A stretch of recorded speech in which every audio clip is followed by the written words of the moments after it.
el pleno extraordinario del 7 de enero, donde se aprobaron los presupuestos del ejercicio de 2020, el equipo de gobierno, por boca del concejal de Hacienda, realizó una defensa de las bondades de estas cuentas, presentando incrementos presupuestarios. Entre ellas, se nos presentó un incremento de 150.000 euros en el área de desarrollo sostenible.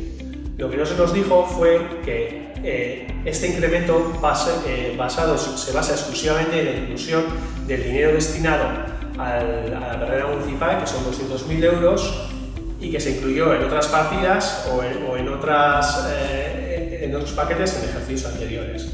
Pero este truco no es nuevo y, por decirlo de alguna manera suave, es el mismo que denunciaron nuestras compañeras de H. Bildu en el Parlamento de Gasteiz, cuando el Gobierno incluyó partidas para el tren de alta velocidad, para las obras de tren de alta velocidad, como gasto verde. Resumiendo, en un momento en el que el ecologismo despunta como una de las principales preocupaciones de la sociedad, que se está dando cuenta del impacto que va a tener la crisis climática que vivimos en sus vidas, y en un municipio como Baracaldo, donde, por poner solo un ejemplo, tenemos un grave problema de contaminación por lindane, el equipo de gobierno presenta unos presupuestos donde lo que se destina a desarrollo sostenible es un 0,47% del presupuesto total. Y además decide tumbar todas las enmiendas presentadas por el H. Bildu que intentaban dotar de nuevas partidas a este área.